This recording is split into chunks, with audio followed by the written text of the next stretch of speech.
समय खड़ा है सामने जो कह रहा है लौट कर तू वोट कर। स्वर्गीय कॉमेडियन राजू श्रीवास्तव की एक पंच लाइन थी, देशभक्त बनिए। वाराणसी लोकसभा की सीट की समीक्षा करने से पहले ही दिमाग में घूम जाएगा कि यहाँ से नरेंद्र मोदी भाजपा प्रत्याशी ही चुनाव जीतेंगे। यही स्थिति 2014 से बनी हुई है।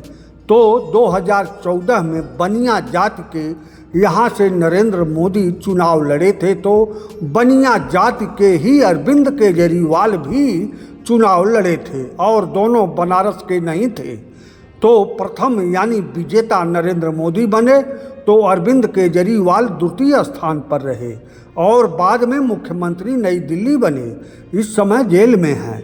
यहाँ गौर करें तो स्पष्ट हो जाएगा कि बनिया जाति के यहाँ दोनों प्रत्याशी प्रथम द्वितीय रहे, तो जाहिर है यहाँ बनिया वोट अधिक होंगे।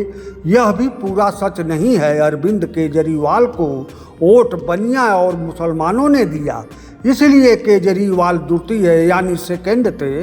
मुसलमान अगर अजय राय को वोट देते तो अजय राय सेकंड होते। अब यहाँ समझिए, बनियों का आधा वोट पाकर नरेंद्र मोदी चुनाव जीते, क्योंकि कुर्मी जात का वोट अनुप्रिया के चलते नरेंद्र मोदी को मिला और भाजपा के बेस वोट के साथ मिलकर चुनाव जीत दिला गया। यह 2014 का चुनावी गणित रहा। बनारस वाराणसी लोकसभा में वाराणसी जिले का देहाती क्षेत्र का उत्तरी भाग नहीं है। कोमोवेश बरुणा नदी के उत्तर वाराणसी लोकसभा नहीं है। वाराणसी सिटी लगभग पूरा है वाराणसी लोकसभा क्षेत्र में, और 2 विधानसभा जो देहात क्षेत्र का है उसमें कुर्मी मतदाता काफ़ी हैं। बनारस के कुर्मी यानी पटेल मतदाता सोनेलाल पटेल की अगुवाई में इकट्ठा हुए, लेकिन कभी सोनेलाल पटेल को विधायक नहीं बना पाए। अनुप्रिया पटेल सोनेलाल पटेल की लड़की है और अपनी मां को छोड़ अलग पार्टी बनाई।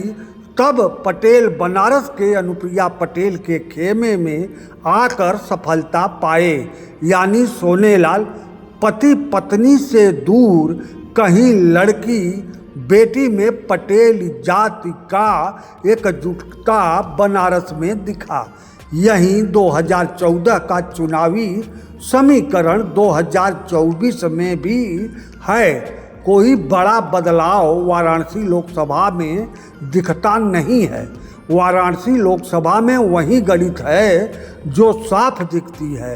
कोई भी इसका घुमा फिरा कर समीक्षा बता देगा। जैसे यहाँ 75% हिंदू हैं तो 25% मुसलमान हैं, 35% पिछड़े हैं, यानी अनादि विश्लेषण।